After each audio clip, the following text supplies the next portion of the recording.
What's up guys? Welcome back to the channel Hand Waving.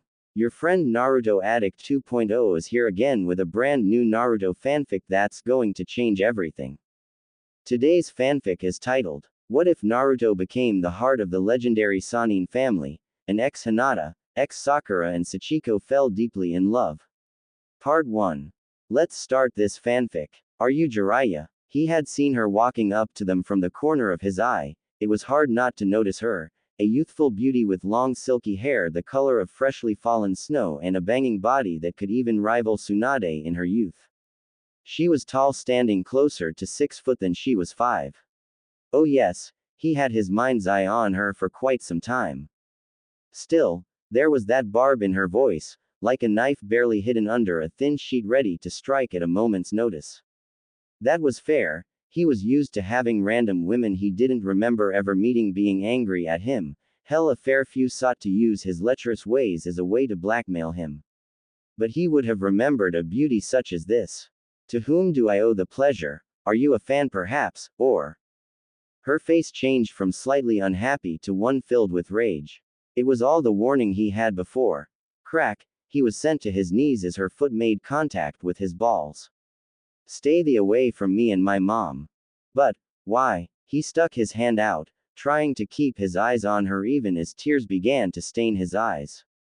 This wasn't the first time a woman had tried to physically assault him. Hell, he was used to Tsunade doing it, but there were a fair few times when his charms didn't exactly work and he had to think on his feet.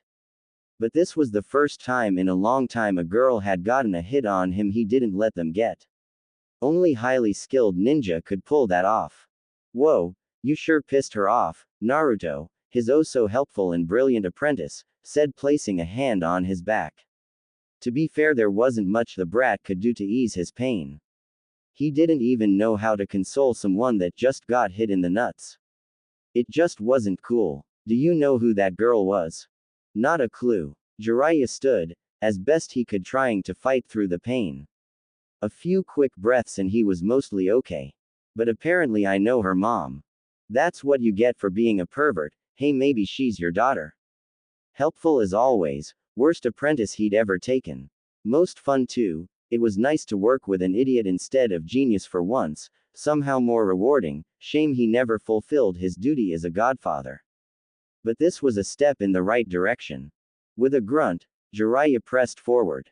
There's no way she's my daughter. I'm careful boy, even when I'm drunk. Never got a girl pregnant. There was a reason for that, but the brat didn't need to know that.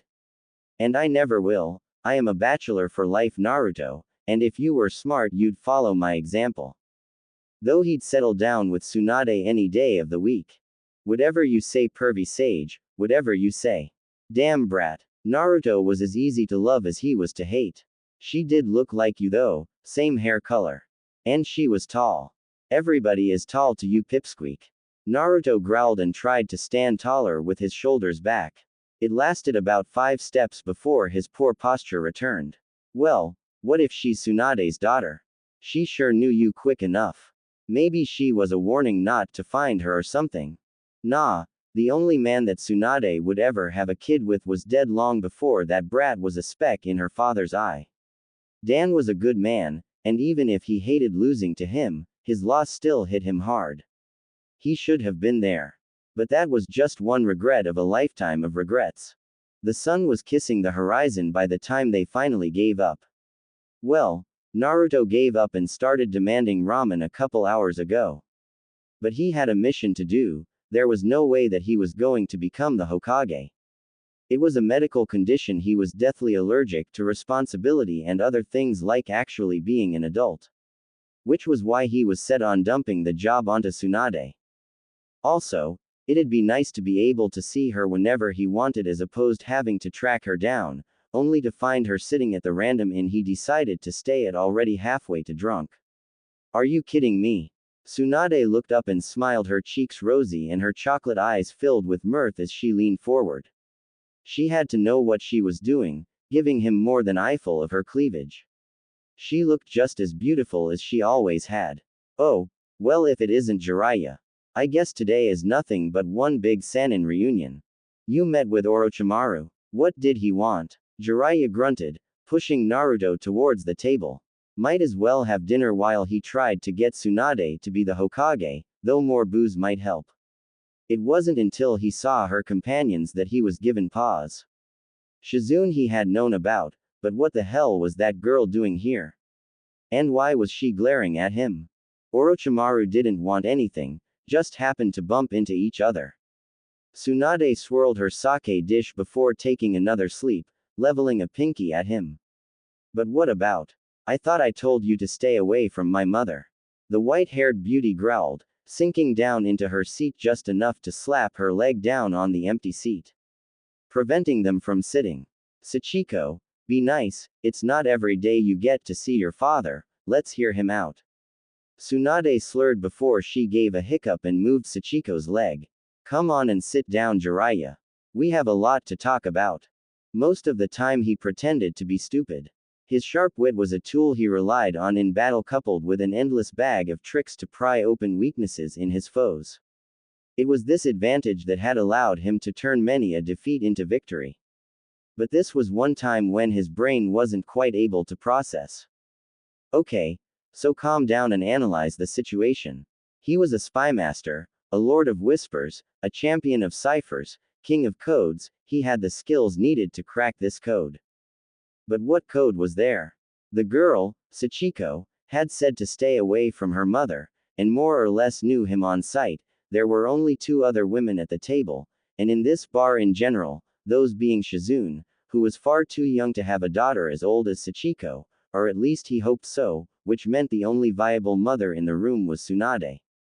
But the girl was far too young to be Dan's, even if the hair was almost right. Maybe she was adopted. He couldn't see Tsunade doing that. And then there was what Tsunade said. Sachiko's father was here, right now, in this room, which meant it was, wait, when the hell did we have? Tsunade's face turned sour and she looked at him with disgust. Then she shrugged, taking another sip from her drink. I suppose I shouldn't be too surprised you didn't remember. We were drunk and I did hit you rather hard. How drunk were we? Why don't I remember this? I always told myself if I ever got the chance I'd never forget it, but we actually did it. And he gestured towards Sachiko, who was looking as mad as she was embarrassed. As the result, I have a daughter. How do I have a daughter? I'm infertile. It was both a blessing and a curse at times. A blessing in that he never wanted a family. A curse in that he could never have one. Tsunade laughed, taking another sip of sake. Damn, he was thirsty.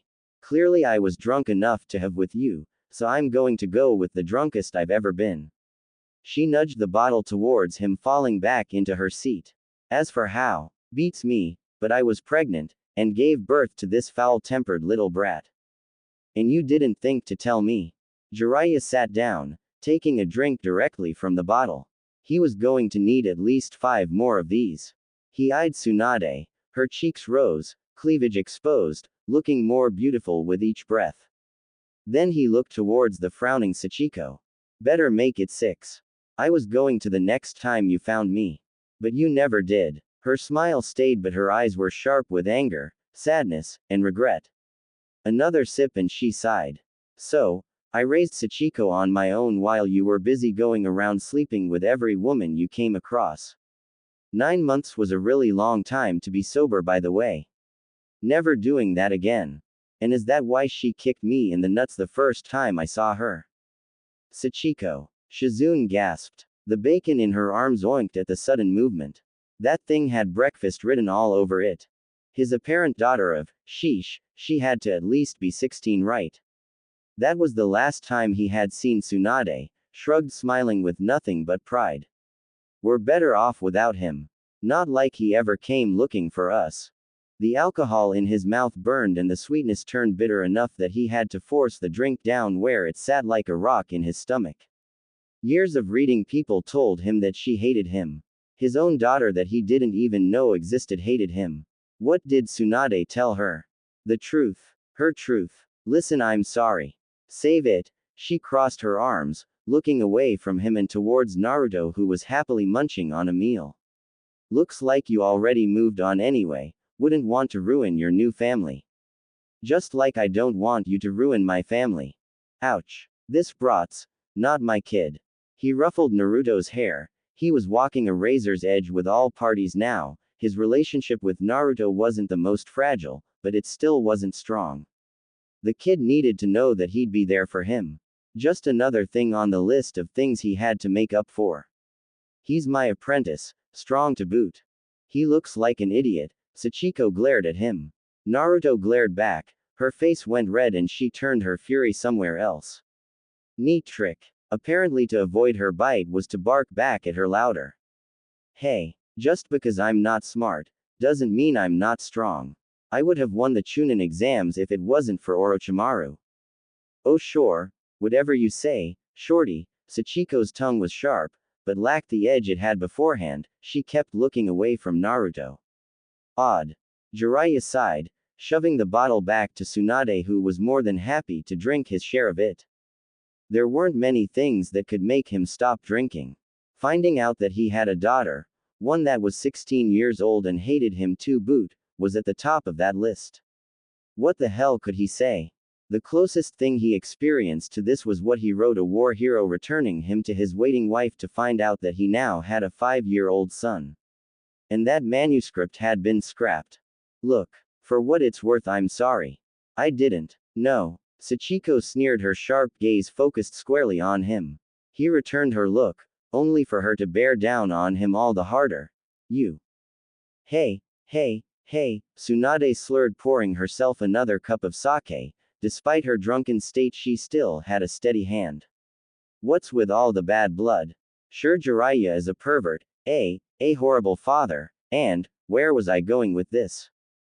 Sachiko leaned forward, looking her mother in the eyes. His daughter really did have a beautiful smile, just like her mother's. I think you were getting to his redeemable qualities. I was. Tsunade blinked, a knowing smile pulling on her lips, and she raised her eyebrows twice at him. But he doesn't have any of those. Look, is there some way that I can make this right? Jiraiya asked, placing both elbows on the table. He didn't feel like drinking, he didn't feel like eating. Hell, he barely felt like being here. Still, it wasn't as bad as losing Minato and Kushina. Damn, why didn't he find Tsunade sooner? How could he even forget a night with her? There wasn't enough booze in the world to make him forget something like that. Unless that hit she mentioned had something to do with it. A question for in private, he guessed. You can leave. That'd be a good start. Sachiko, be less of a bitch. It's not every day that you see Jiraiya groveling. Take a moment to relish in this. Tsunade grabbed the bottle and emptied it into her mouth. Apparently, he kissed those lips 16 years ago. Besides, we should at least hear him out before you decide to disown him. So, why'd you come all the way out here looking for me, Jiraiya? Oh right, the Hokage thing. He'd almost forgotten about that. That seemed so inconsequential compared to this. Still, Tsunade was the best candidate for Hokage. Besides, if she had the job, then he'd be able to find her and Sachiko whenever he wanted. Still had to train the brat too. Bah, he didn't sign up for this. Well, I've come with a message from Konoha. He sat up straight, looking her right in the eyes. Damn, did he really sleep with her? Was it wrong that it made him happy? They want you to become the next Hokage. Naruto choked on his food. Sachiko let out a sharp laugh, while Shizune and Tsunade looked on in silence. So, I take it the third really is dead. And it was because of Orochimaru? Tsunade asked. The jolly buzz she had around her was gone in a heartbeat. Though her cheeks were still flushed from a bit too much to drink. That's what that fool gets. He was smart to have retired, but an idiot for taking the job back after the fourth died. Only fools with a death wish would become Hokage. You take that back. Naruto slammed his hands onto the table, spilling a glass and making a mess. He attempted to make a lunge for Tsunade, but Jiraiya stopped him with a single hand. The Hokage are great. You should consider yourself lucky. Not that an old hag like you deserves it. Ooh, you think you can take me? Tsunade laughed. I like your balls, kid. All right, let's see what you got. I'll tell you what. I'll only use one finger. Oh please, Better make it your pinky toe. I don't want to cover up a murder tonight. Sachiko gave Naruto a smile that would likely haunt the poor boy for years to come. Don't throw your hip out, old lady, Naruto shot back without missing a beat. Shit. Well, so much for his new apprentice. Rasengan. Crack. Biwa. Yep, that pretty much went exactly how he thought it was going to go. The brat really showed how great he was at assessing threats and knowing when to run away and live to fight another day. It was a lesson that the boy really needed to learn. Tenacious little idiot would probably go at Orochimaru with nothing but a kunai with all his limbs cut off, and Tsunade was the best person to give him that lesson. Also, it would shut the brat up about her being the Hokage. Well, at least a little bit. Tsunade turned to him, as Shizune ran over to tend Naruto's wounds. What the hell are you thinking teaching him that technique? It's nowhere near as strong as it should be. His apparent daughter leaned against the wall of the bar, having a great time watching his apprentice get his kicked. Tsunade was doing a great job of raising her, it seemed. Clearly, a father wasn't needed at all. Hey, I'm still learning. Just watch. By tomorrow I'll have that technique mastered. Naruto shouted from his hole in the ground Tsunade had made for him. Brat didn't know when to shut the up, did he? Naruto. He tried to get the boy to listen, but Tsunade beat him to it with a sharp bark of a laugh that had brought up painful memories of rejection. You're kidding, right? She grabbed the necklace that hung around her neck. Let's make a bet. I bet that you won't be able to complete the Rasengan in a week. If you lose, I get all the money in your wallet. And if you win, I'll give you this necklace. It's worth enough that if you sold it, you could buy 3 mountains to put your ugly face on. Mom. Sachiko looked rather annoyed by that. Don't give him that. Tsunade just laughed. Ha, looks like you got your first cheerleader, Naruto. Sachiko thinks you're going to win. I will win. I'll have this jutsu down in no time. Just watch me. Yay, sure, I look forward to spending all your money on booze and gambling. Tsunade swirled on her feet, laughing like this was her first time getting drunk. Despite the fact that she was 50 years old. Jiraiya groaned. Great, that meant spending a week here while Naruto trained, and Tsunade waited for Orochimaru. There was no way there wasn't a deal between them. It was possible that Sensei injured him and he was coming to Tsunade for healing. But it was what Orochimaru offered that confused him. Then there was Sachiko. He looked towards his daughter. His daughter. Words he never thought that he would say or think. She caught him looking and sneered at him. Shizune, could you take the kids to the hotel? I'd like to have a chat with Tsunade and get some drinks. He still didn't feel like drinking, but it would get Tsunade to stay. That and keeping her drunk would probably help get some honest answers out of her. Off, why do I have to listen to you? Sachiko barked, her face still stuck in that vicious snarl she had earlier. Jiraiya let out a breath, grinding his teeth with each passing moment. He deserved a lot of the hate some women gave him, but this was just cruel. Hell, the only person that should be mad at him is Tsunade for knocking her up in the first place. But even then, she could have stopped the pregnancy if she wanted to. Or told him. Sachiko, that is enough. Shizune's voice cracked like a whip. She stood Naruto up and marched over to the white-haired girl that had 2 inches on her and grabbed her by the wrist. He's not telling you to go to the hotel, but I am. Now let's go. But sis. No buts. A chuckle escaped him. Shizune always was the responsible one. Nice to see she had a bit of backbone now, though she was bound to grow up in 16 years.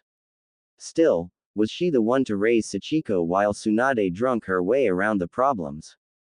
The fact that it seemed likely did not sit well with him. So, let's head inside and have those drinks. He placed a hand on Tsunade's back, pushing her back towards the bar. Perhaps would join her if for no other reason than to make his headache go away. Tsunade stumbled on the first step, laughing a bit as she righted herself. She was already drunk enough to stumble, and he was going to make her drunker just so he could talk to her. Yep, that didn't chafe against his morals in the slightest. Fine, but I'm not going to get that drunk. Despite her words, the moment they sat down, Tsunade was already sprinting towards getting as drunk as she possibly could by slamming down the unfinished bottle they had at their table. She gave a sharp squeal of delight, acting like a teenager drinking for the first time rather than the pro drinker she was. It was sadder than anything else. So, what you wanna talk about? A lot. He wanted to talk about a lot of things. But he had to do things in order. Get the painful short stuff out of the way. Then spend the night playing catch up and finding out what the hell she was thinking. So, I know that Orochimaru must have offered you a deal. I don't know what it is, but it's not what you think. He'll twist it and you'll only regret it more.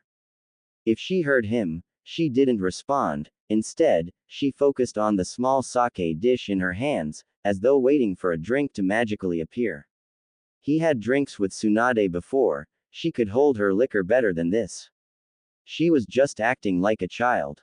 As for the Hokage thing, I admit I'm being a little selfish with it. They offered it to me first. Jiraiya poured her a drink, she smiled and slammed it back with ease. Then he poured one himself, and he stared at the cup for a long while. Nope, still didn't feel like drinking. You'd be a shit Hokage anyways, probably make mini skirts part of the kunoichi uniform. She gave a shrill laugh, taking another sip of her drink. Or make something like a topless Tuesday, or have all the hot springs be co-ed. Those were all good ideas. You're not wrong, but you'd be a great Hokage. Nah, you're kidding, right? You'd actually do something with the position. After Minato died, Sensei just kept the village going, waiting for the next Hokage to come along. You'd finally be able to put a medic on every team. You could make our medic program the best in the world. You're the only person that sees that. Well, he saw it too, but he didn't know the first thing about managing a village. Besides, his role outside the village was too important to let vanish, not with Atatsuki on the move. Tsunade smiled, placing her cup down for the first time. Her cheeks were still rosy, and she looked ready to fall asleep at a moment's notice. He reminds me of Nawaki and Dan in many. That brat of yours, I mean. Same look in his eyes they had when they rambled on about the Hokage. Brat's a handful, that's for sure. He has his father's looks, but he reminds me a lot of Kushina. She reached for the bottle, not bothering to pour it into a cup as she took a shallow sip before offering it to him. He is their kid, right? Like I'm not just drunk and seeing connections with everything, am I? Nah, he is. Sensei decided to keep it a secret, mostly to try and keep him safe. A lesson he learned when Kushina's status got out, half certain that Minato got so strong purely to keep her safe. Not that it's done a lot of good, he's already being targeted. That's why I need to make sure he's ready. He took a drink, downing the bottle in one go. So much for not drinking. After a belch, he opened another one. I'd like to keep it that way, at least until he's strong enough. Tsunade nodded, opening a bottle of her own. That's fair. An idiot like that goes around shouting that he's the son of the fourth Hokage. He won't be long for this world. People were already beginning to draw the lines between Naruto and Minato through his own connection to the kid. He'd like to say that was the reason why he put off his duties as the boy's guardian. Still provided him with funds, and paid the brat's rent, but that wasn't the same as being there. No, he was gone doing the same thing he'd been doing for the past decade and a half. Orochimaru. He took another drink. This time it washed away some of the bitterness and bile that crawled up from his stomach whenever he thought about Orochimaru. It was probably time to stop chasing after him and keep what he had safe. So, he began, unsure of both the journey and the destination. He had to be careful. This could easily turn into Tsunade never talking to him, and that meant mandatory miniskirts. Tsunade took another drink and hiccuped. So much for tact. She backed away, leaning into her seat, her face scrunched up like he had just farted. Her. He gestured outside. Sachiko. Your daughter. My daughter. Our daughter. My 16-year-old daughter that I didn't even know had a chance of existing. Why the hell didn't you tell me about her? Sure, I travel a lot, but you know I checked in with village often enough. You knew how to get a hold of me, but you never did. And now I have a daughter that hates my guts. So yes, Tsunade, He tried to keep his voice as calm as he could through that, but the bitterness and drunkenness were getting the better of him. Oh, she shrunk down and took a long sip of her drink. He could almost see tears beginning to pool in her eyes, but those were probably just because she was tired. And drunk. I was going to tell you the next time I saw you. Figured you'd show up sooner rather than later. But you never did. Another drink. This time she looked away from him. After she was born, I kind of figured now that you got what you wanted from me, that was it.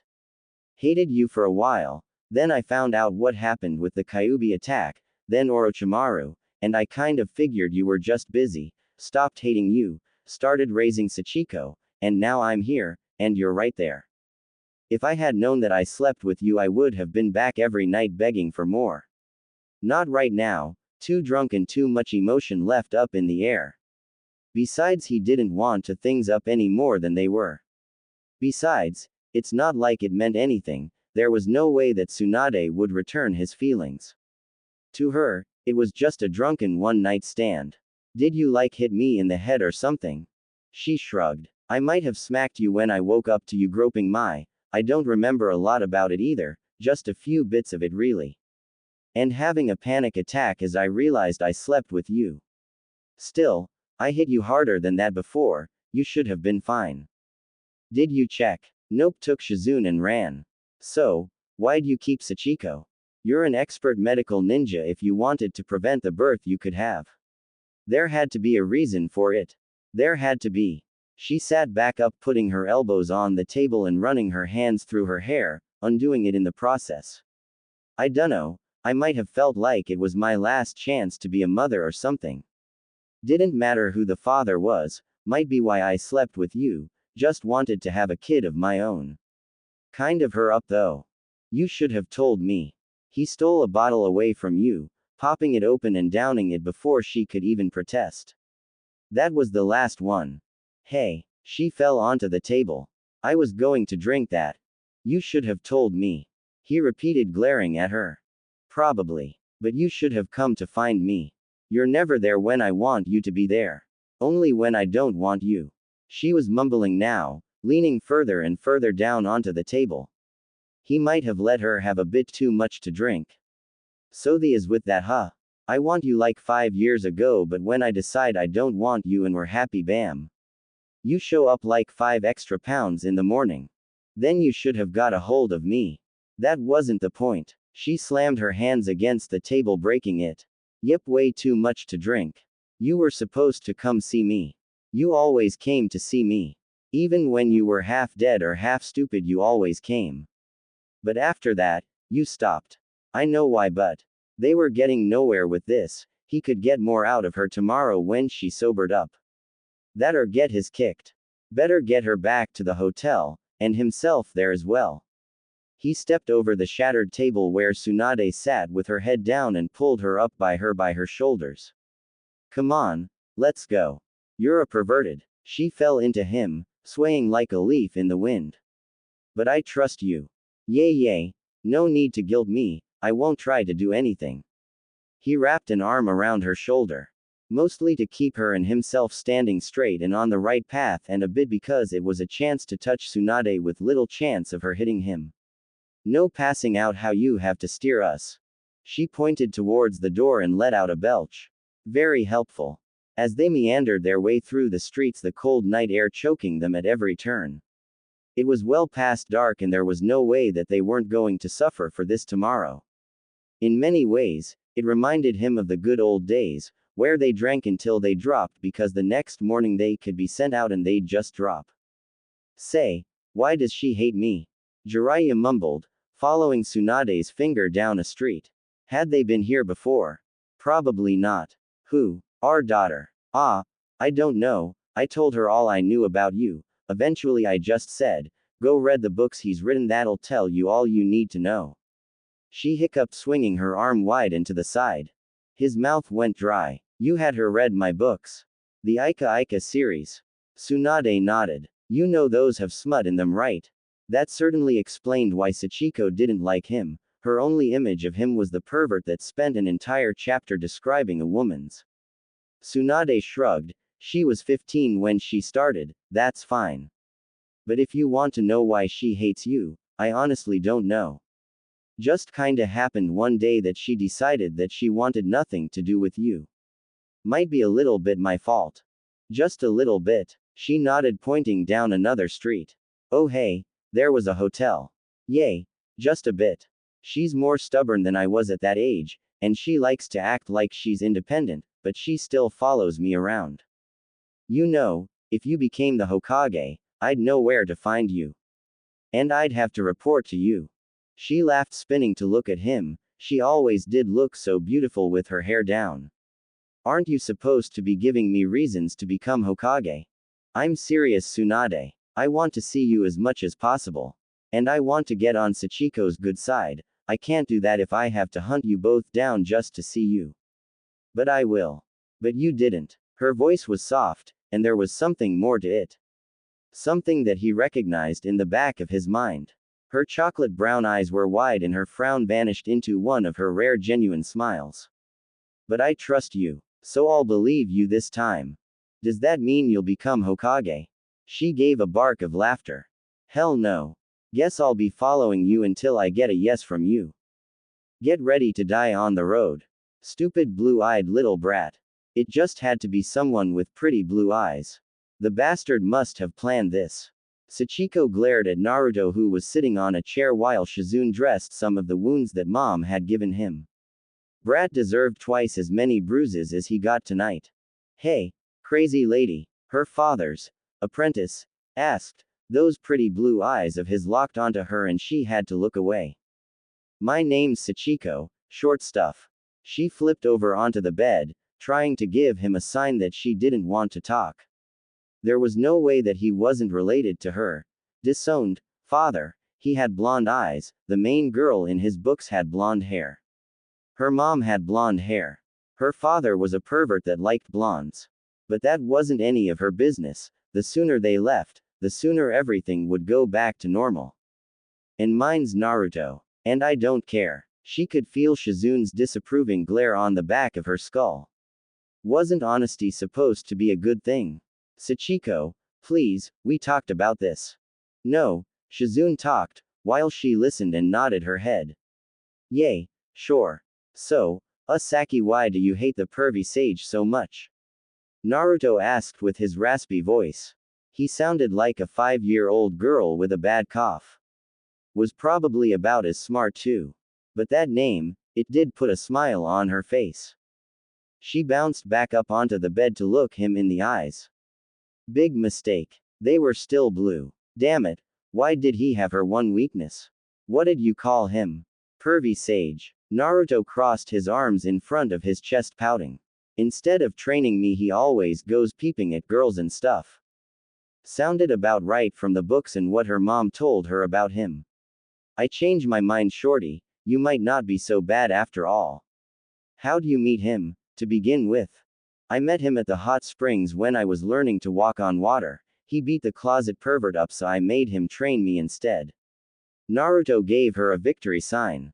Though I did have to convince him by using my jutsu. Why don't you like him? Because I don't need him in my life. He made his choice to never come looking for me or my mom. I don't care if he didn't know I existed, I'd rather it stay that way. She folded her arms and gave a sharp growl. She'd been wanting to punch her father in his face for the better part of 2 years now. And after she finally kicked him in the nuts, she finally got a bit of satisfaction. Or so she kept telling herself. Instead of feeling better, she somehow felt worse. Whatever, everything would be better once he was out of her life again. But I don't see how it's any of your business. Oh, well, I was just wondering. I never met my parents, but if one of them were to suddenly show up, then I'd at least like to hear why. He looked like a kicked puppy that was sorry it walked into her foot. Great. Not only did he have blue eyes, but he had a sob story. Just great. Sachiko sighed and scratched the back of her head. It always sucked being reminded that there were people worse off than she was. Not everyone had an awesome mom, Not everyone had a big sister like Shizune, not everyone could be strong. So you don't know who either of your parents are? Naruto shook his head. Nope, but it's okay. Honest. I have Kakashi-sensei, Sasuke, Sakura too, and all my other friends. And the pervy sage too, I guess he kind of counts. So I have a lot of friends. Charming little brat. And damn those blue eyes. Normally whenever one of them ended up not showing up for the night it was no big deal, they could both take care of themselves after all. But, this was the rare time when it was very much not okay. Her mother had gone out drinking with her biological father. And hadn't returned. It was easy enough to find where they had been. There was a stench of booze a mile long that signaled their way around the city, as well as numerous bottles of sake that her mother oh so loved. Somehow her unsupervised drunken mother had gone around the same block 4 times before they finally stumbled into an inn just across the street from the bar that they had been drinking at. She gathered all this using her impressive investigation skills of asking the bartender. And the receptionist had even gone so far as to provide their room number. Fortunately the room was under Jiraiya's name so any damages would be billed to him. Truly it was the little things in life that put a smile on her face. Sachiko, Shizune muttered in that big sister tone. She had one hand on her hip while the other kept taunting off the floor. Not that she blamed the pig, the inn was what could be expected of one across the street from a bar, in that the floor was sticky and the smell of beer was ingrained into the walls. Among other things. I haven't done anything, she whispered harshly, putting her hands up in the air back against the wall. Just being in this place made her want to take a bath, but that was a no-go when Jiraiya was in the area. The sooner he left the better it would be for everyone. You were going to kick in the door. Shizune hissed, leveling her a glare so filled with disappointment that it borderlined on motherly. The last thing we need is more property damage debt. I wasn't going to. She was. I was just going to pick the lock, it's shut tight. Taunton oinked. She glared at the pink animal that had more in it than any other living creature could. No one asked you, pig. Shizune rolled her eyes. Yes, you were. I swear you always have to make an entrance, why not try knocking first? Because they've consumed enough alcohol that they won't wake up unless we smash. She punched her palm and smiled at Shizune, who was having none of her shit. What? You know how mom is, whenever she brings up that bastard she drinks all night and sleeps all day. Guys. The blonde-haired twerp that was probably one of a dozen half-brothers she had wandering the countryside said from behind them. I know, Shizune spat, then her face softened with a breath. I know. But that doesn't mean we can just destroy other people's property, even if it's under Jiraiya's name. Do you remember what happened in Saito City? Guys. The twerp said again, slightly louder. She heard him, but that wasn't important to anything. He seemed to be about as bright as a box of wet matches. It was just a small crater. So, you can't solve all your problems by smashing things. Or you'll end up like Lady Tsunade and drink away everything you can't smash away. Shizune stood shoulders straight, somehow looking down on her despite their height difference. Or worse. Why does everything come back to me? I don't even like beer. Guys. What? They bother turned to look at Naruto, who was standing in front of the door. He pushed it open with the flick of his wrist, looking at both of them like they were children's fighting over nothing. It's not locked. Oh. Sachiko blinked for just a moment before she shrugged past Naruto and into the room. You should have said so sooner. Now where are those? She frozen, fingers grasping at something that wasn't there. Sprawled out like a starfish across the bed was her fully clothed bastard of a father. His hand still gripped a bottle of booze around the neck. But what was worse was that her mother was cuddled up next to him, smiling like she wasn't just laying there next to the man that broke her heart. At least they were fully clothed. What the hell, Mom? She screamed, slamming her foot on the ground and backhanding the wall hard enough to make the tacky painting fall off its hook. Jiraiya demonstrated his world-renowned ninja skill by snoring, looking up, then falling back down in the same position before he let out a low groan. I didn't do anything, I swear. He defense was weak as he didn't bother to move all too much. If I did, do you really think I'd still be dressed? Sachiko. Her mother propped herself up on Jiraiya's chest, her elbow digging into the man's chest. Her mother looked up, but also kind of happy. What the hell was wrong with this woman? I'm too hungover for you to be that loud this early. It's noon. She stomped over to the bed, kicking a few bottles out of the way. It smelled like they bathed in the stuff. And look who your pillow is. Her mom just yawned and began to rub her temple with one hand. Exactly. Come back in the afternoon, we'll have a family dinner or something. He's not my family. She turned and walked out the door. She really needed to punch something. Hey, twerp. She grabbed Naruto by the arm. You still need to work on that ball jutsu thing. First impressions were hard, or was this the second on third impression? Might even be the fifth. But so far he was doing a fantastic job of being a role model to his grown-up temperamental daughter that he didn't know anything about thanks to her oh-so-kind and thoughtful mother who decided not to tell him that she was born. Yep. Everything was going just fantastic. That's the last time we drink that hard ever again. It was probably not the truth. Tsunade and booze were two of his favorite things, and drinking with Tsunade was just the best way to spend a night. He grunted, sitting up on the bed and looking at the cracked wall where Sachiko had slammed her fist. Well, at least Naruto was with her. Damn brat was probably going to be her best friend and get a mile-long sob story out of her. Way too much like Minato for his own good, or not enough. Hard to tell really. Tsunade slid off his chest and flopped back onto the bed groaning like a soon-to-be corpse. Should we? She paused, flinching against the headache. All the medical ninjutsu in the world couldn't fight off a hangover. Should we go after them? Later. First he had to nurse this hangover. That could take the better part of the day they wasted sleeping. And food. A lot of food. A green foul-smelling glass was shoved into his face by Shizune, who was smiling kindly at him. Here, drink this. And for the record, I'm sorry about all of this. He took the liquid and downed it without a second thought, noticing Tsunade doing the same to his right. It tasted far worse than it smelled. But his head already felt better. Of course Shizune would have anti-hangover mixtures down to a science. Why are you sorry? None of this is your fault. I know. She squeezed the pig, looking at her master who was still rubbing her temples. But I mean, I could have sent you a message, or gotten word back to Konoha. But I didn't. She bowed from her seat, the pig oinking along the way. So for that I am sorry. With a great sigh he scratched at the back of his head. Why didn't some of Shizune's level-headedness and maturity rub off on the other two? It's fine. I really wasn't going to blame you or anything.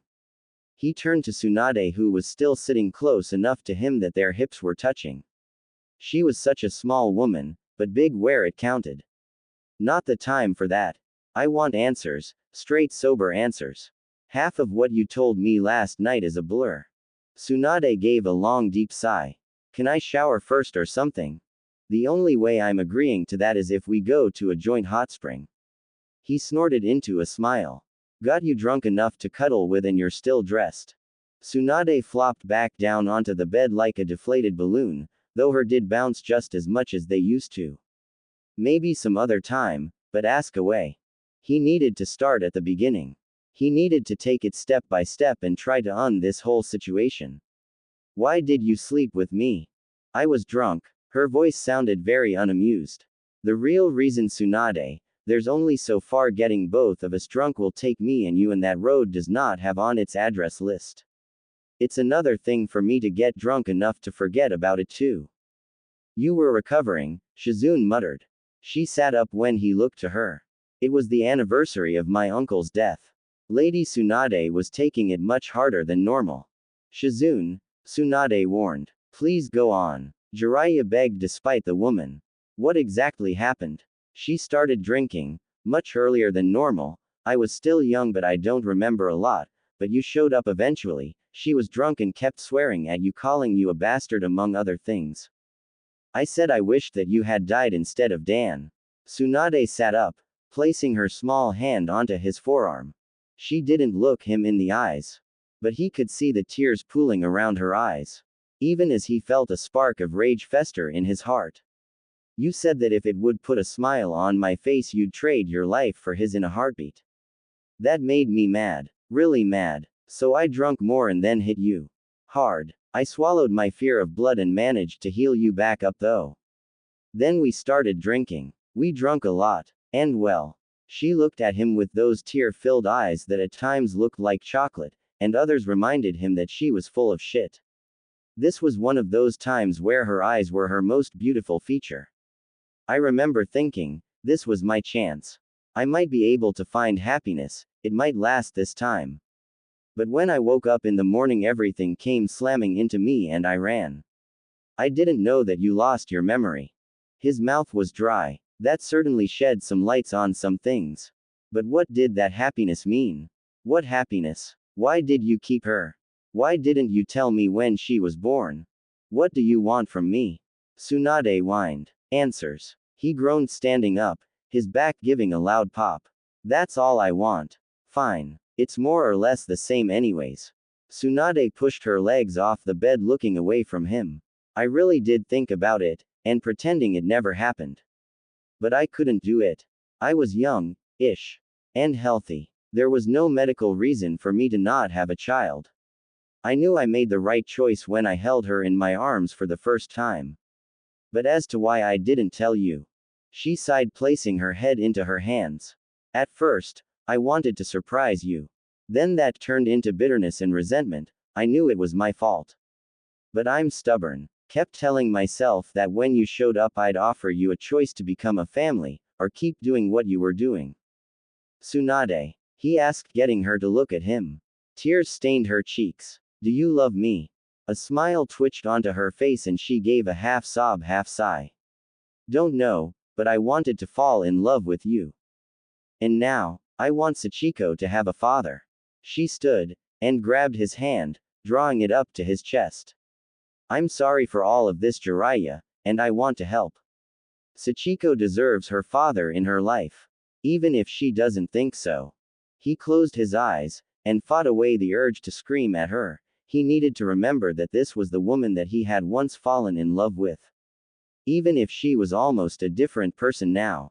With a breath he pushed her hand down. Then why did you have her learn about me from those books?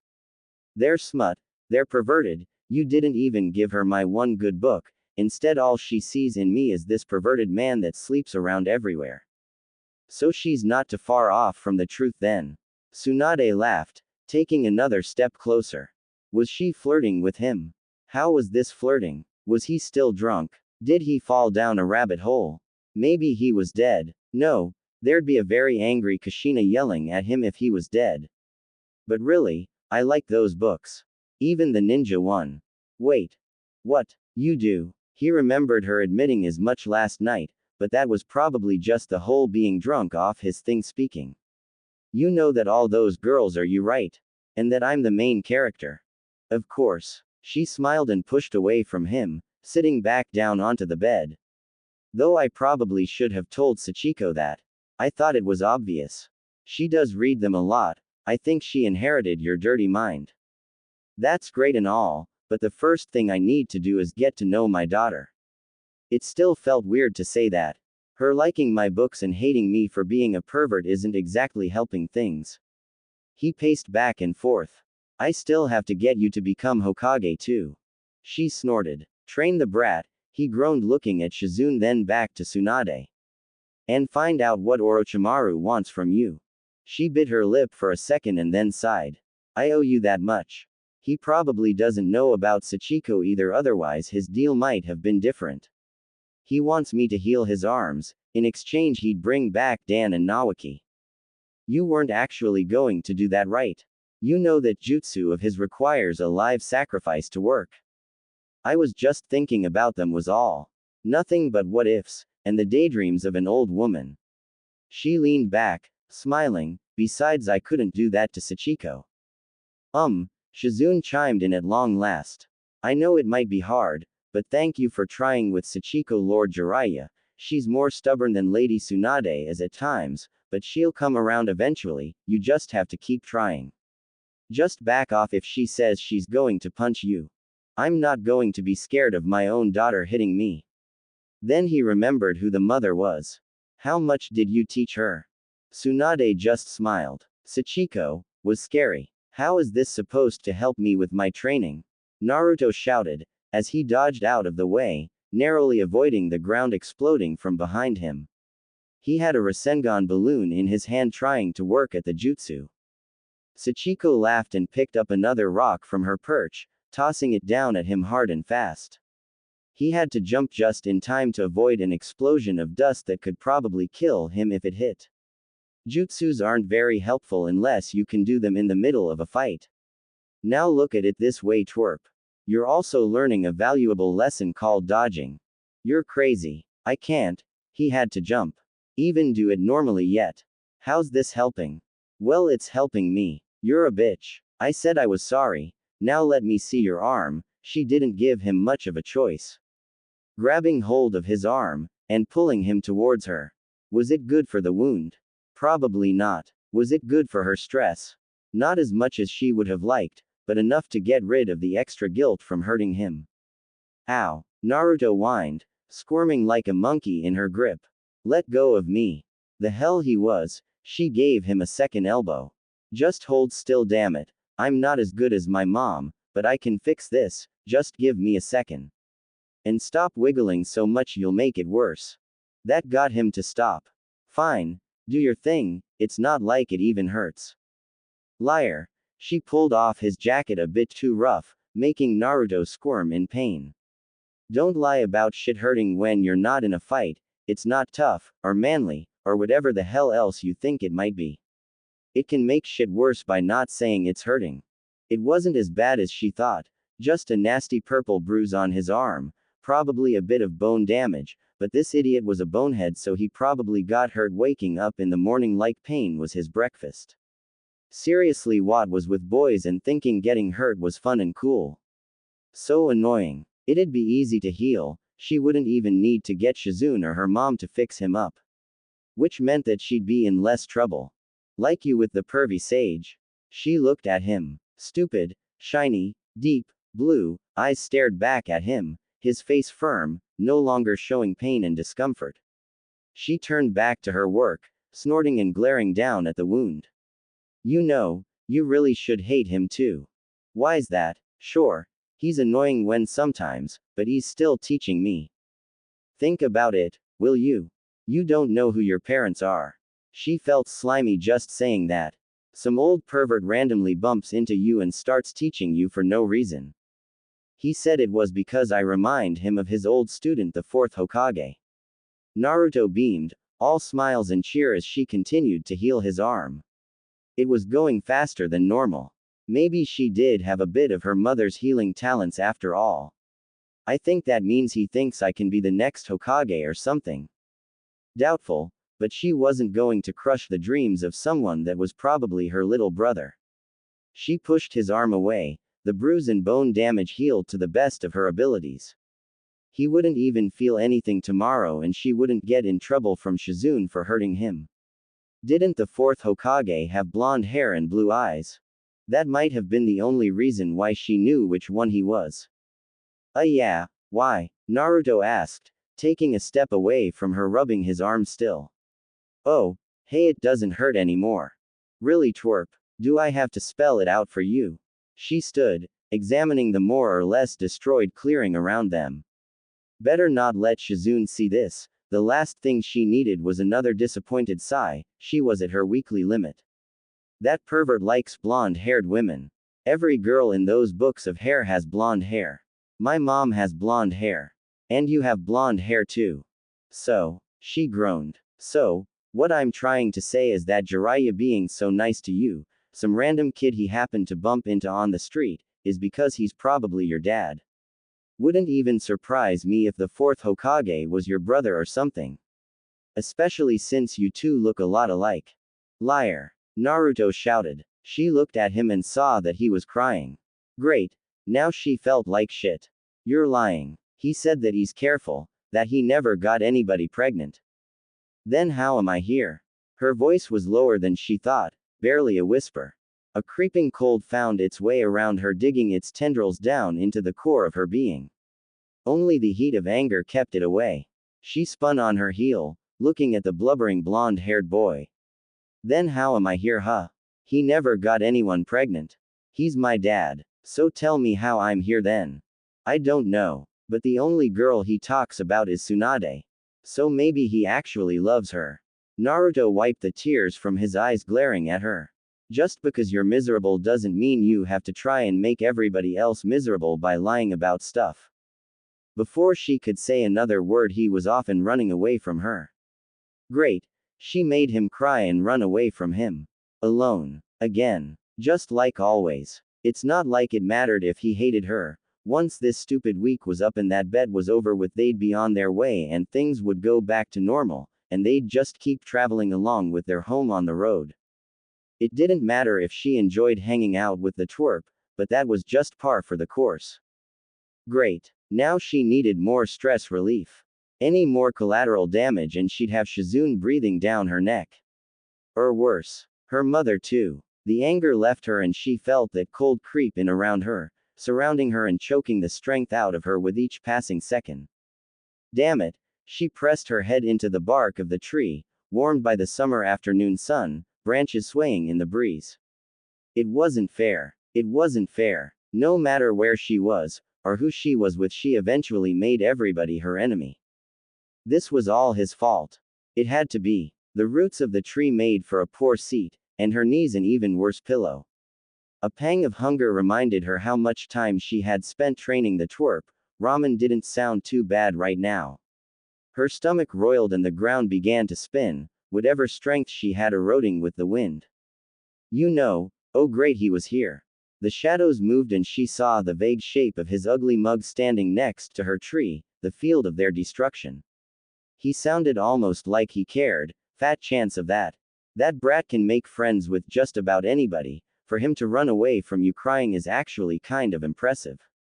Not helpful. She shifted, turning away from his shadow. Maybe he'd get the hint and piss off. Probably not. Bastard seemed persistent enough, even if he was full of shit. He sat down across from her, cross-legged like this was some kind of a formal meeting at a palace, hands on his knees. Then he groaned like an old man. So, care to explain why you're telling Naruto that I'm his father? 'Cause he's named after the main character in your shitty ninja book, has blonde hair, and follows you around like a lost puppy. She growled. The hunger in her stomach is growing, and her eyelids felt heavy. Low blood sugar probably. Bastard probably has food on him, but she's not going to beg him of all people. Oh, so you have read my books then?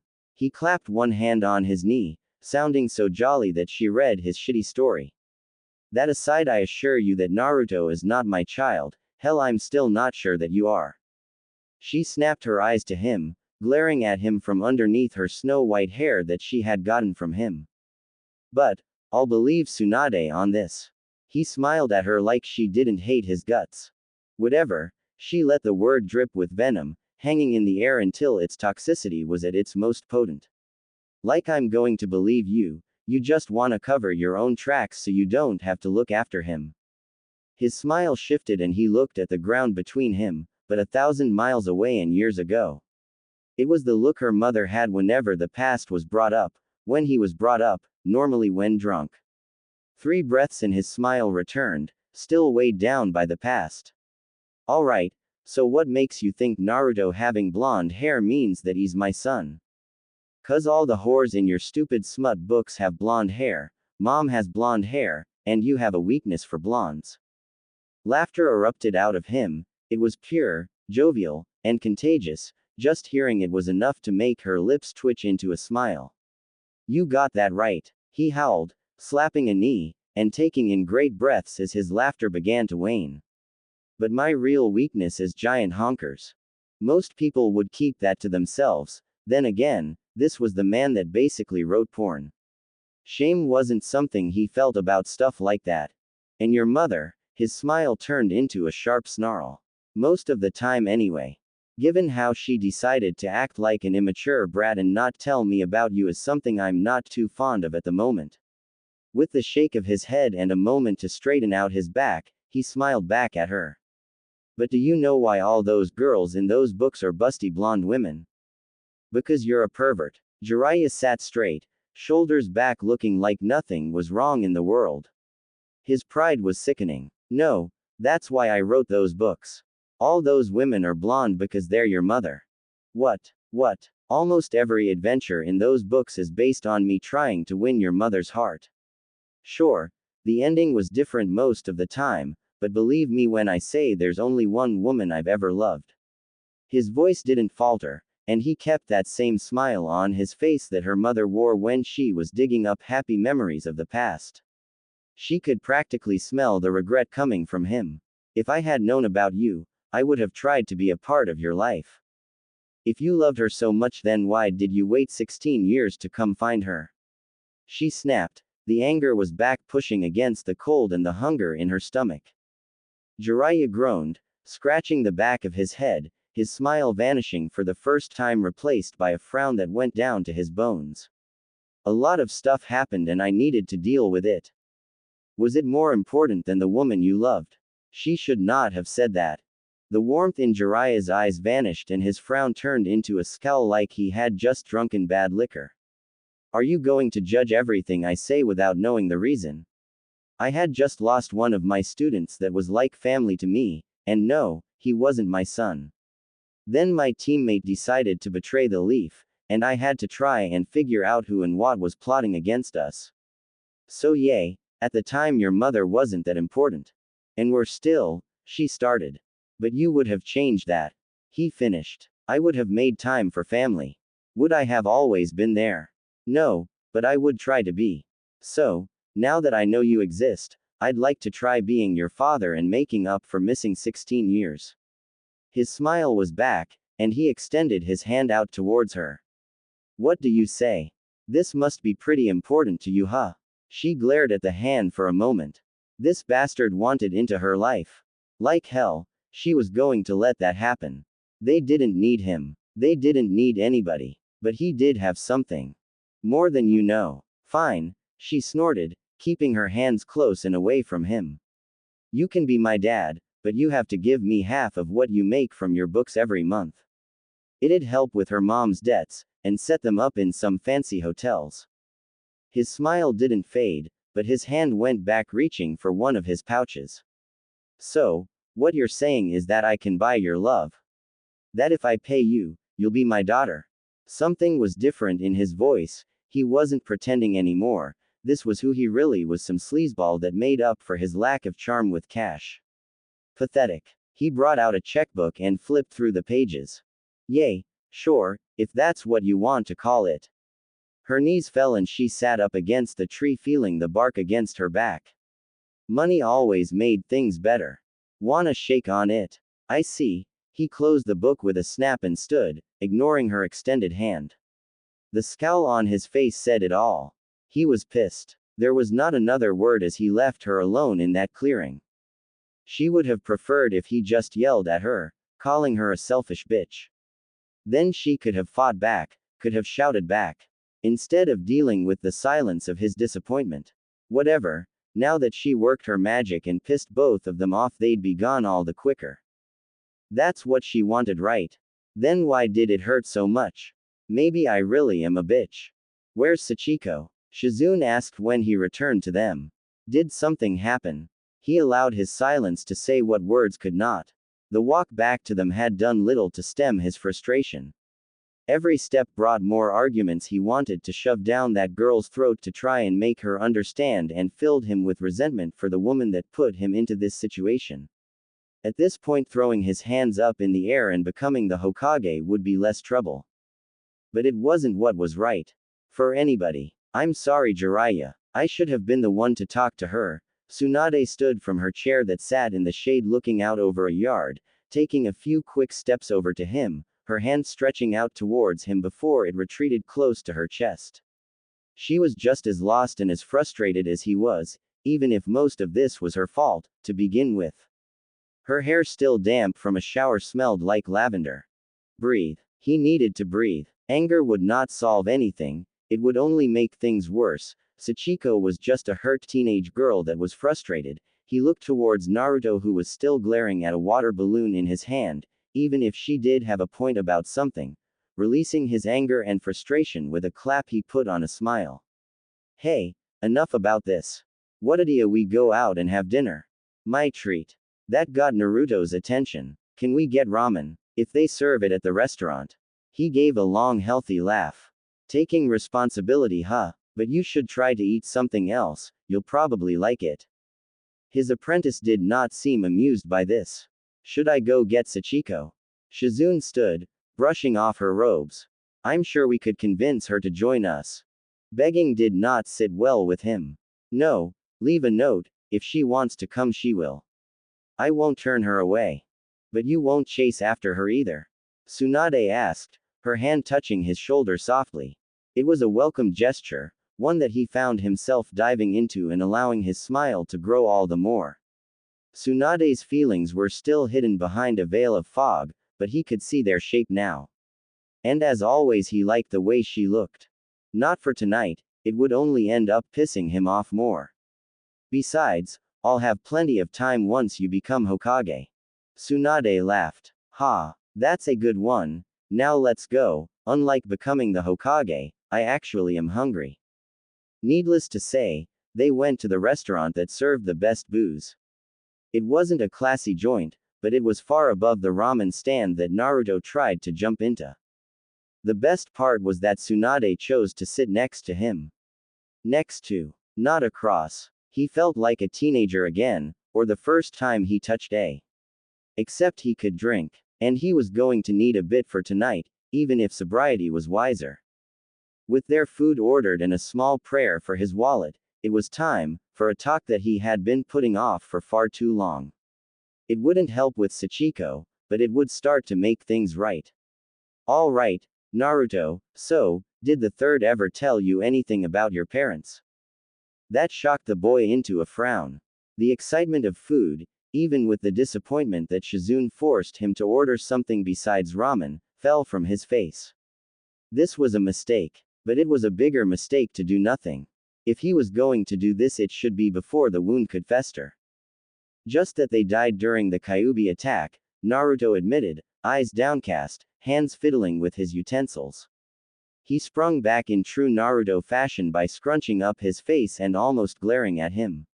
Why's everyone bringing that up today? Well, it's just, this was a lot harder than he thought it was going to be. He had a photo of Kushina somewhere. Do you know where the name Uzumaki comes from? Wait. Tsunade placed his hand over his arm, stopping him from pulling out that photo his finger. It seemed like a shame to tear it in half, but he had more of them elsewhere. You're doing this here, now. Kushina always did love pictures, something about smiles and quiet moments. I should have done it a long time ago. Tsunade backed off, grabbing for a sip of her drink. She downed the whole thing and then proceeded to pour herself more of the sweet-smelling sake. Probably a good thing Sachiko isn't here then. The old man said that it was the name of people that were important to the leaf. And that I should feel proud to carry on their legacy. Naruto recited like a line in a play, knowing the words but not their meaning. Hiruzen always was too clever for his own good. Right, well, it was actually your mother's last name. What? Naruto shot from his seat, hands slamming down onto the table, scaring that pig Shizune was holding. You know who my mom is. Yes, and if you don't calm down I won't tell you about her. Cruel, bribery, but the best way to keep the peace. I know you'll have a lot of questions, but hear me out all right. And no, I'm not your father. Naruto sat back down, arms crossed over his chest. He looked confused. The boy had a rough day between Sachiko's training and teasing. And now he was adding to that mess. Or maybe he was finally clearing something off. Fine. Just tell me about her already. He pulled out the photo. Thanks to his chakra there was a seamless tear leaving only Kushina smiling in the photo. This, he pushed the photo towards Naruto, who grabbed it like it was a Christmas present. Is your mother? Her name was Kushina Uzumaki. Wow. Naruto looked at the photo with wide eyes. She's so pretty. Why isn't my hair like hers? Is she really my mom? What happened to her? Was she a strong ninja? What was she like? She looks strong. And nice. The smile faded, and Naruto's hand traced the torn edge. And did she want me? What happened to calm? He snorted, mostly because of how absurd that notion was, and to try and put Naruto at ease. It worked and Naruto sunk down into his seat, elbows on the table as he looked at that photo. Probably made the kid's whole year showing him that. Should probably let him soak that in before he comes clean. And believe me, Kushina wanted you more than anything. I've never seen any woman more happy about having a kid. She wanted nothing more than to raise you right. But then, that night happened. The Kyuubi attack? Naruto asked, hand moving down towards his stomach. Jiraiya nodded. Best not to tell him that she was the previous container. He could blame himself for her death then. You're more like her than you think. She was loud, obnoxious, stubborn as all hell, and tended to get herself in more trouble than any other ninja in the village, but always managed to get out of it with a smile. The smile was back, and there were some tears budding in the corner of Naruto's eyes. His as well. Damn, thought he had gotten past this. He hadn't even talked about Minato yet. Cool, Naruto mumbled, his eyes still glued to the photo. But how do you know about her? And why do you have a photo of her with you? Tsunade grabbed his arm, giving him a soft squeeze, so that's what support felt like. Kushina was good friends with of my students. Really good friends, the kind of friends he wanted to be with Tsunade. I think she saw me as her perverted drunk uncle. She'd constantly harass me about the 3 ninja vices. And just be a general menace to my research. Konoha was more or less off limits once she and Minato became an item. So far this had gone better than he thought. He let out a long breath, pressing his palms against the table. Ripping it off like a band-aid would probably be a bad idea. Now, for what I say next, I want you to remain calm. And let me explain myself. I mean it, no questions until I finish, okay? Okay. Is it about my dad? Naruto looked up from that photo for the first time, if only for just a moment. No. He paused, taking a breath. Kushina had gone over well. But Minato was risky. The kid might go blabbing and put a nice little bounty on his head before he's strong enough to protect himself.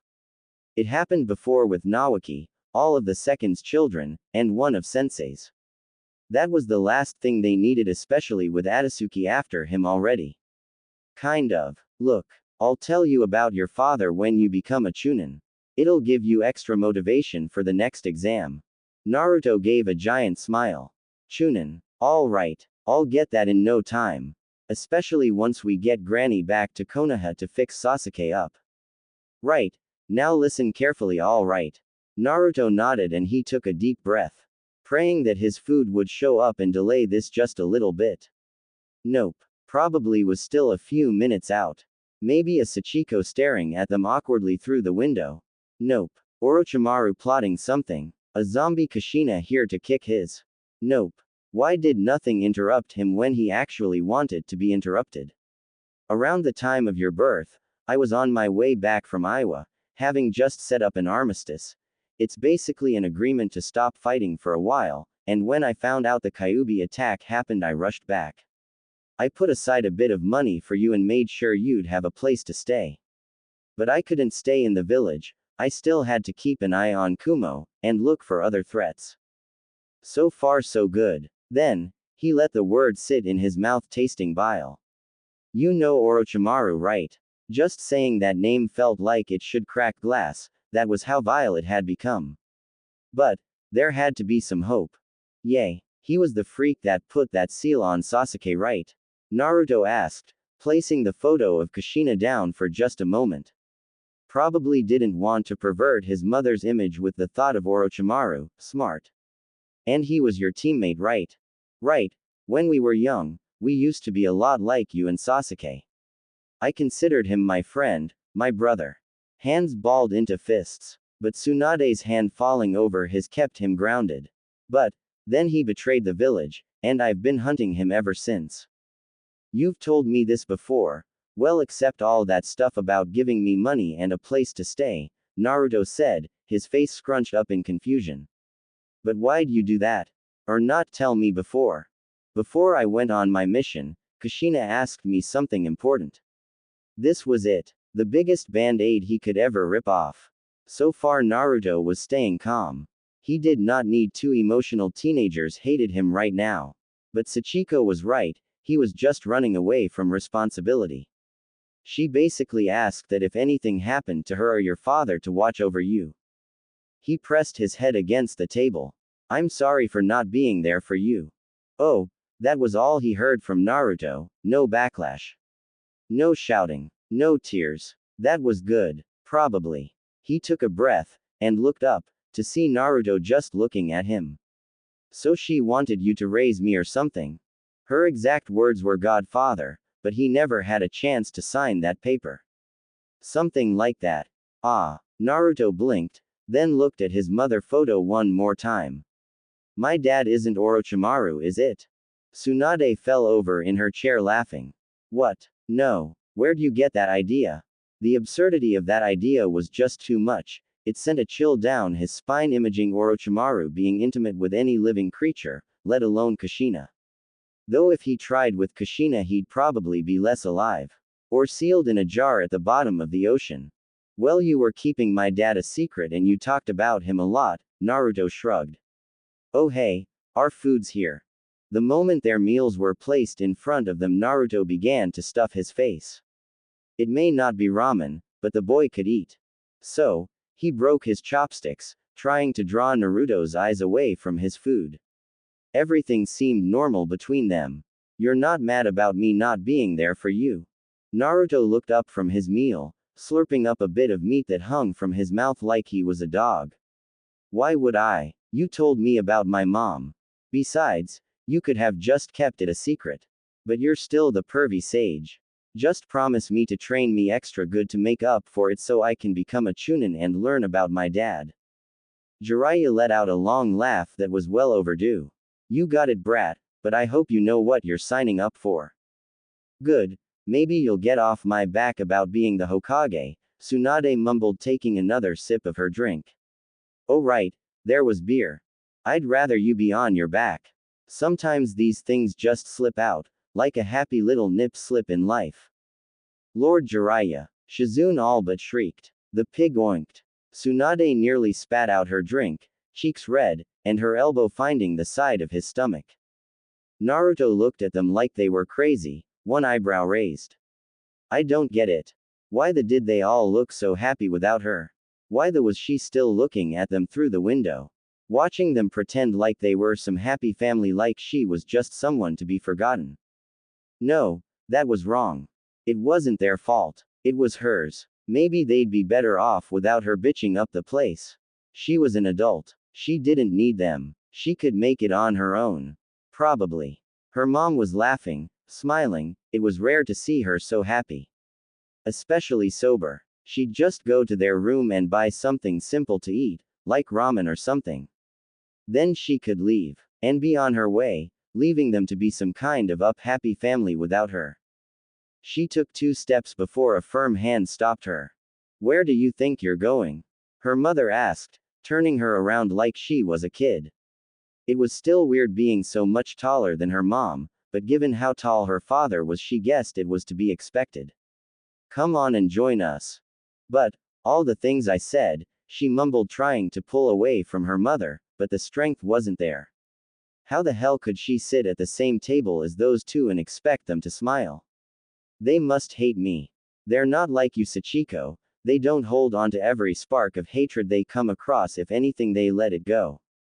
Tsunade pulled her back, pointing towards the window, where Jiraiya, Naruto, and Shizune were waving at her. A bit of food was sticking out of Naruto's mouth. See, now quit worrying and come in and join us. She looked at her mother, biting her lip and feeling more hungry than anything. Do you really love him, Mom? I want to, she admitted, letting her hand go. Honestly, this whole thing is my fault. If I had gone out to find Jiraiya sooner, you might not hate him. But I think that if you got to know him, the real him, then you might actually start to like him. So, please, Sachiko. Her mother took both of her hands, looking at her with a small pleading smile. Come on and join us. Nothing's going to change if you don't try. But things are changing right now and I'm not trying to. If anything, I'm trying to make them stop changing. That's not what I meant. Now come on. You don't have to say you're sorry, just join us. A breath, and a growl from her stomach, and she found herself sitting next to Naruto at a table brimming with food across from Jiraiya. The atmosphere hadn't changed at all, they were all still laughing and having fun. It was enveloping her like a joking cloud of happiness. Oi, waiter. Jiraiya called, a bit of beef still in his mouth. I got another guest, add her to my tab. So he was willing to bribe his mother with food. But, damn it, no. That wasn't what was happening. Hey, you want some of mine while you wait? Naruto asked, scooting his plate towards her.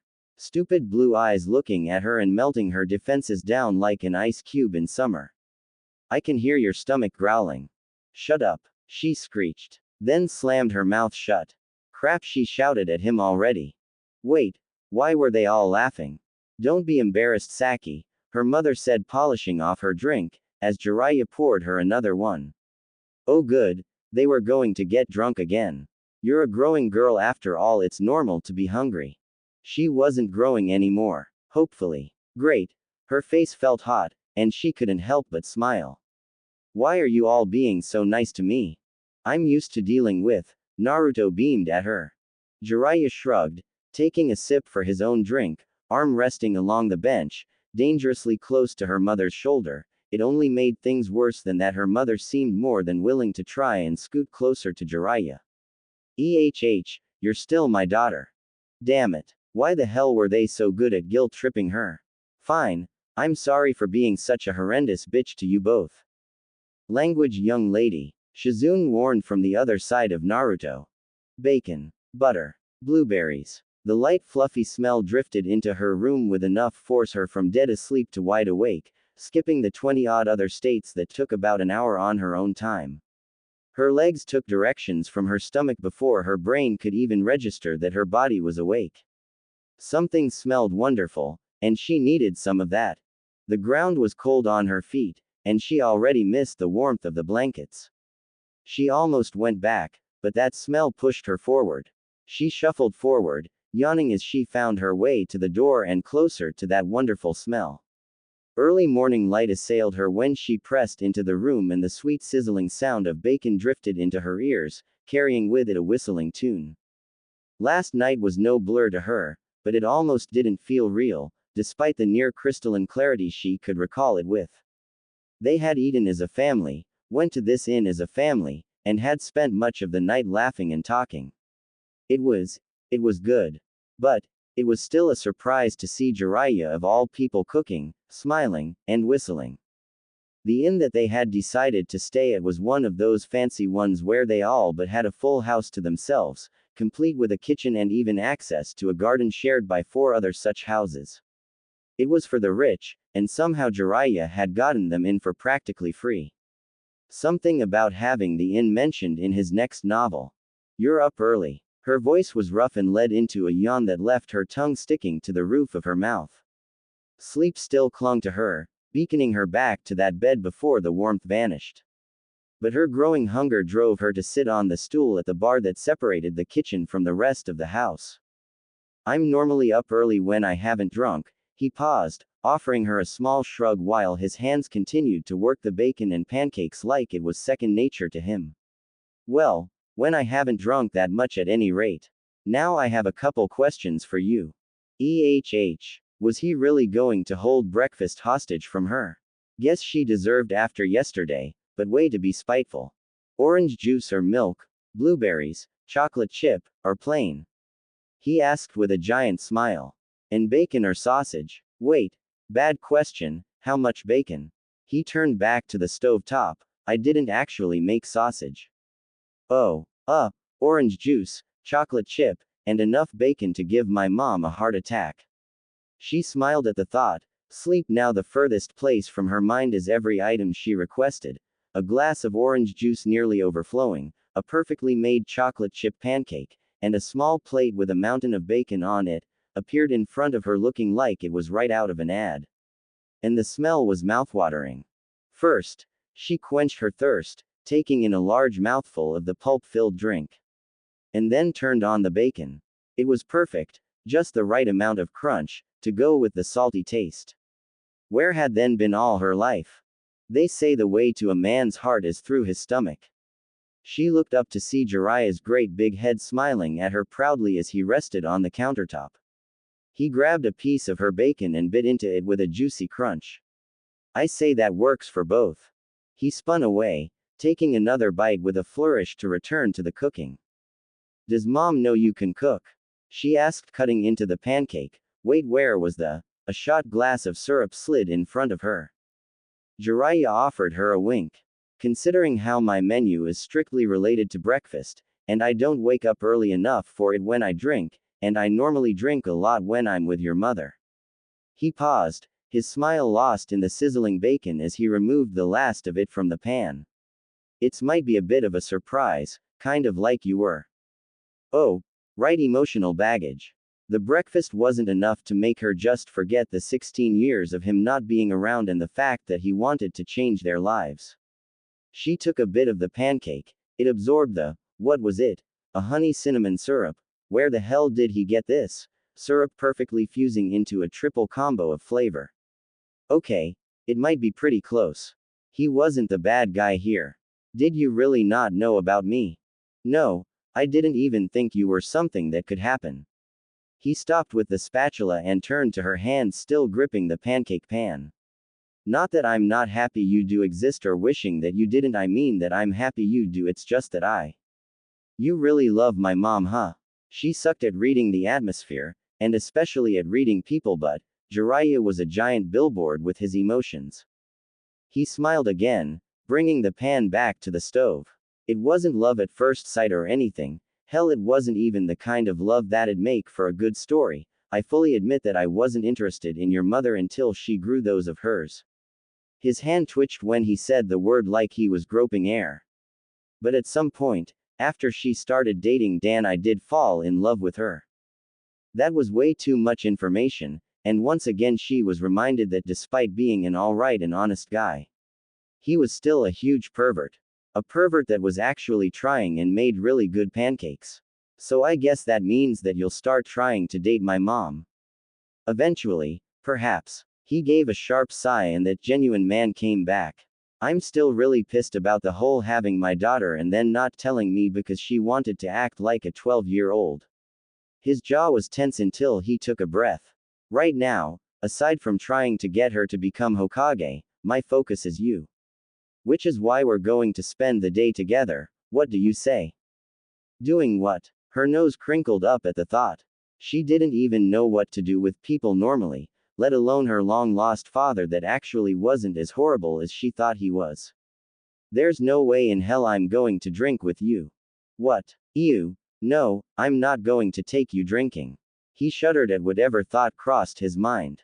She kind of wanted to punch him, but at the same time, pancake.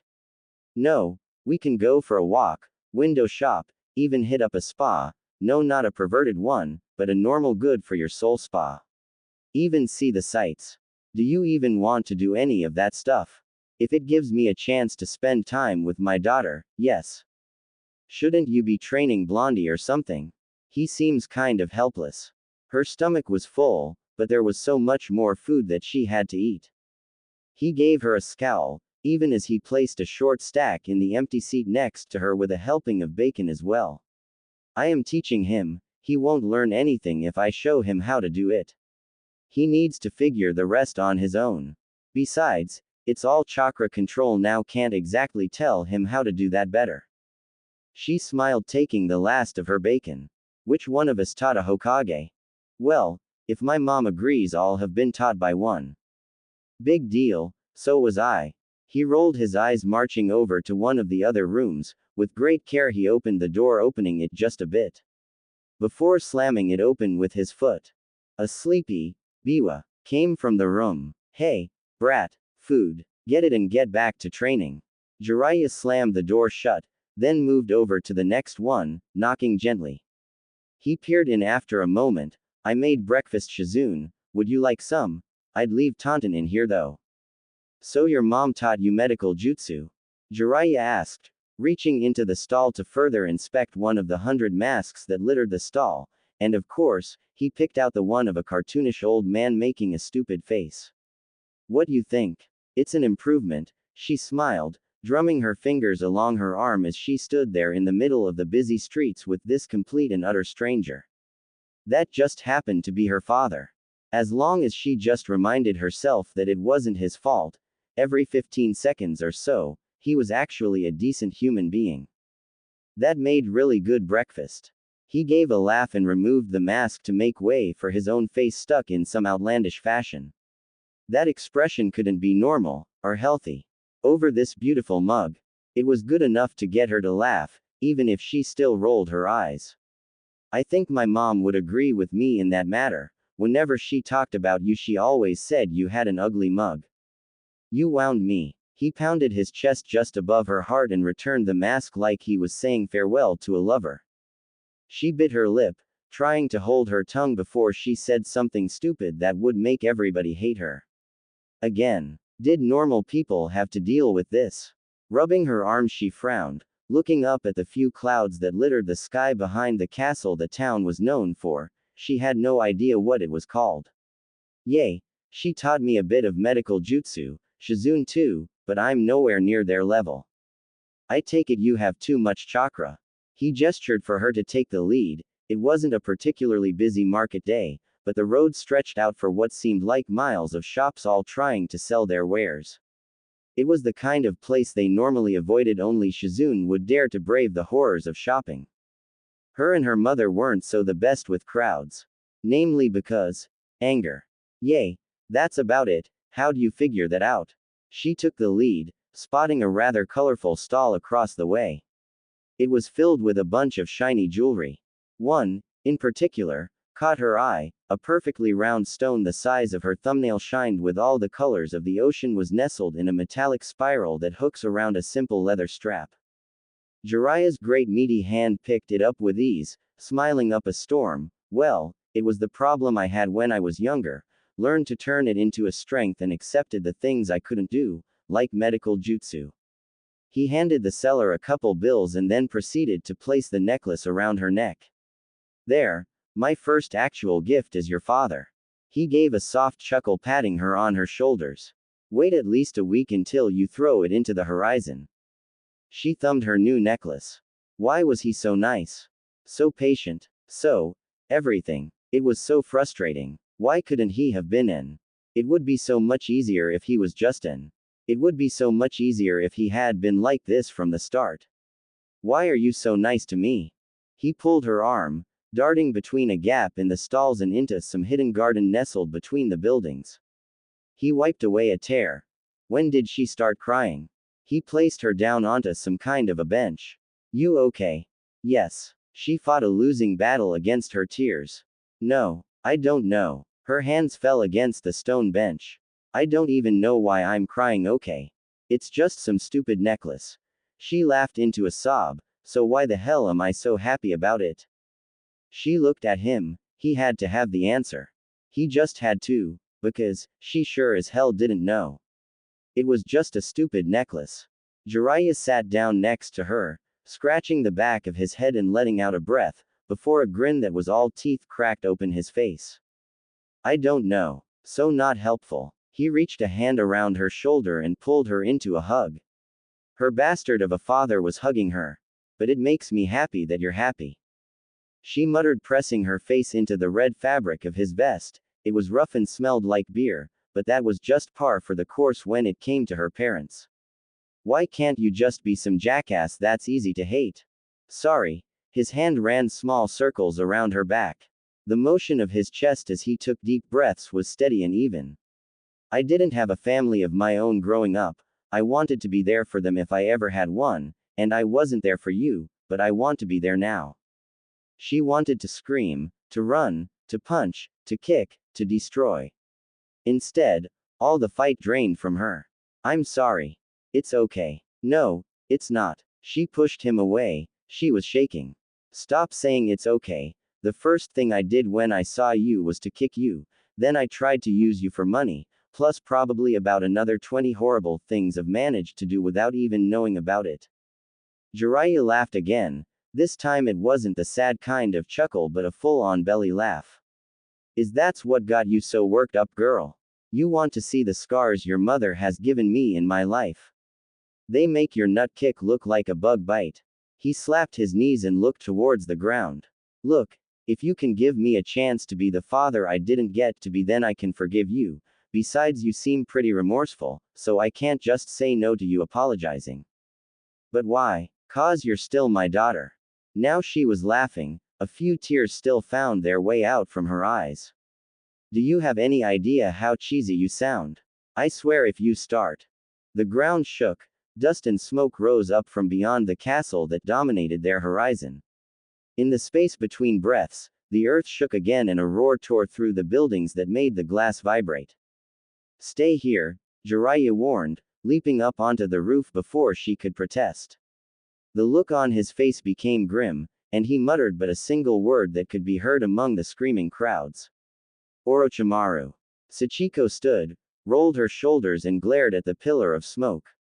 2 breaths and the tears stopped, her muscles relaxed, and her emotions were put aside for now.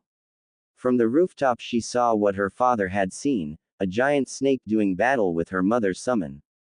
There were many things that she was, quick to anger, emotional, a bitch, coward and weakling were not on that list. The battle was at a lull when he arrived. Both Katsuyu and Manda sat glaring at one another, their masters positioned on their respective heads. Orochimaru looked like he'd seen better days and that white-haired traitor was at his side. It took every bit of his strength to avoid rushing over there and beating the snot out of both of them, but priorities were towards Naruto and Tsunade. Besides, it was good to strategize to avoid friendly fire like a fist to the skull. The sight that greeted him on the colossal slug made his heart drop. Blood, a lot of blood. The Tsunade he knew would be shaking right now, barely able to function, but the Tsunade he saw bore the blood on her arms like it wasn't even there. Naruto was under her care, the last remnants of a brutal wound was being sewn shut by Tsunade's jutsu. Around his neck sat Tsunade's necklace.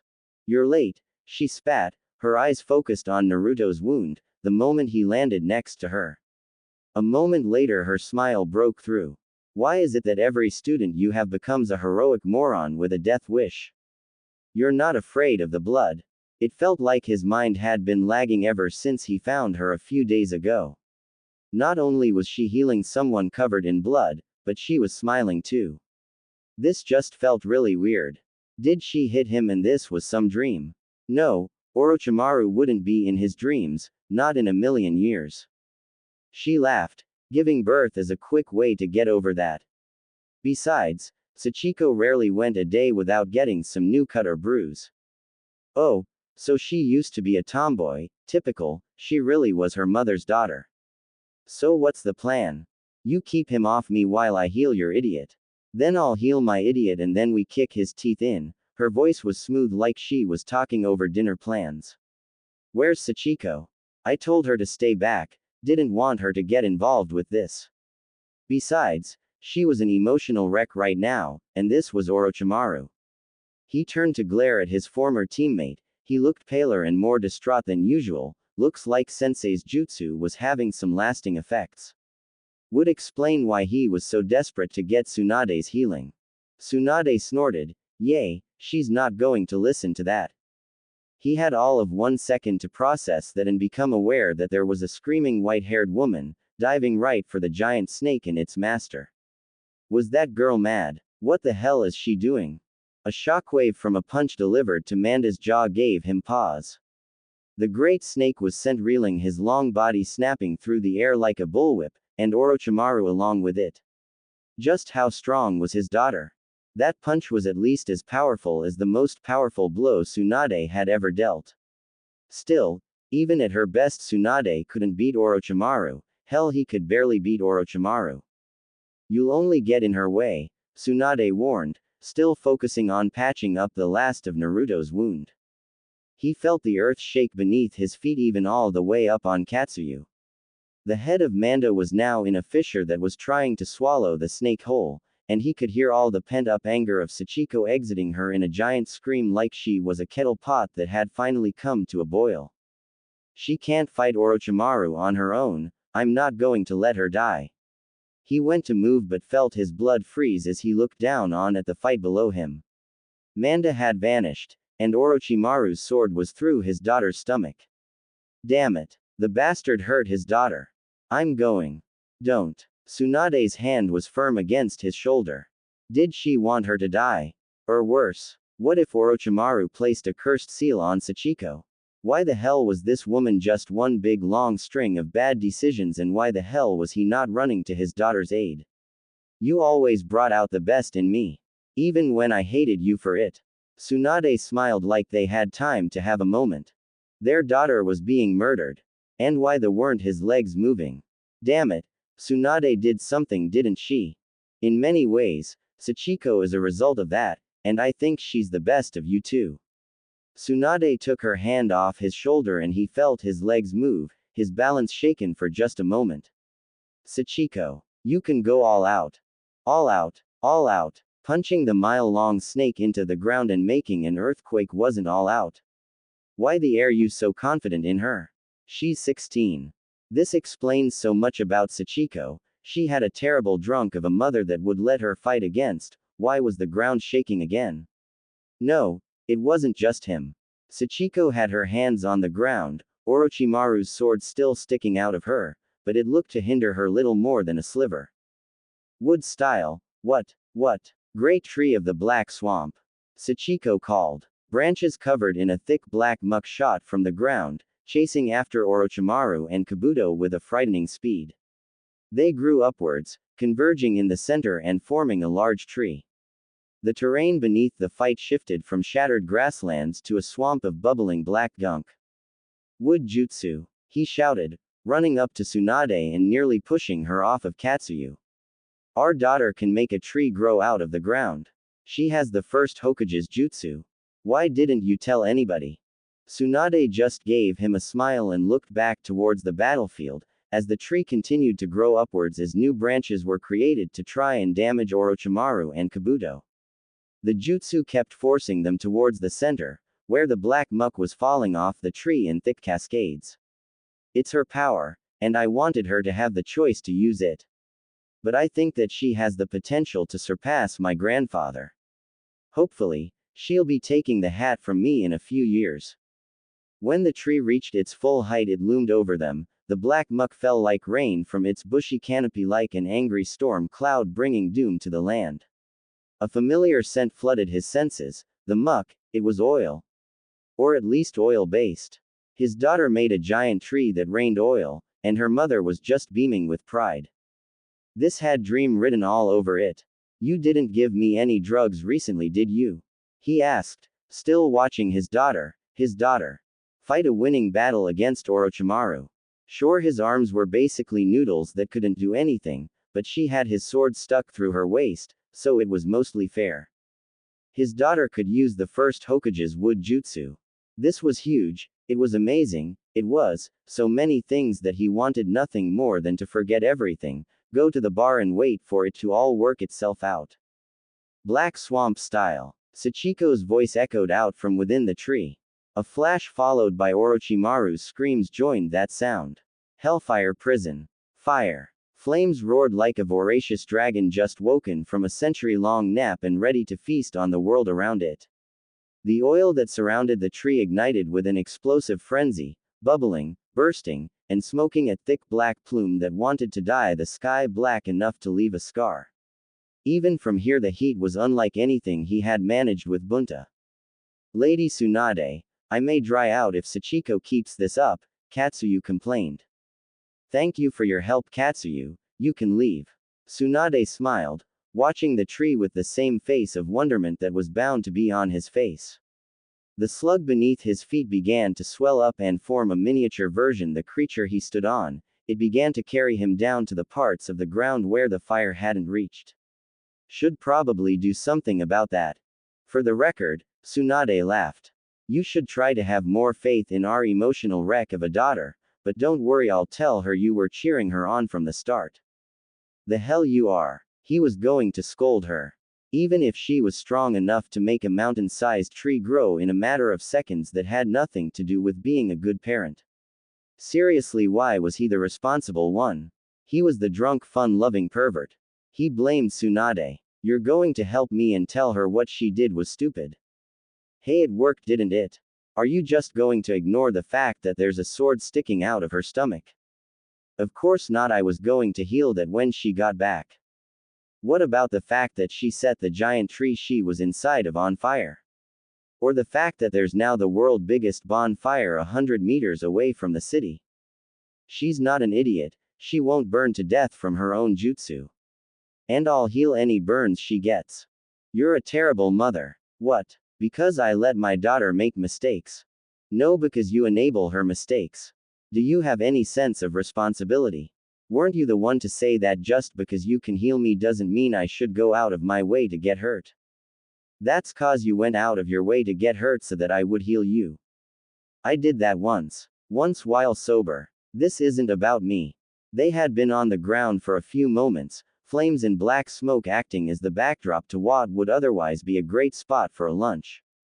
The sounds of the city in panic did little to distract him from the absolute rage he was feeling towards Tsunade right now.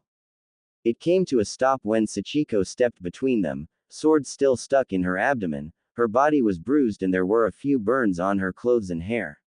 She looked between both of them, her face had the look of utter exhaustion. Are you two just arguing or actually fighting?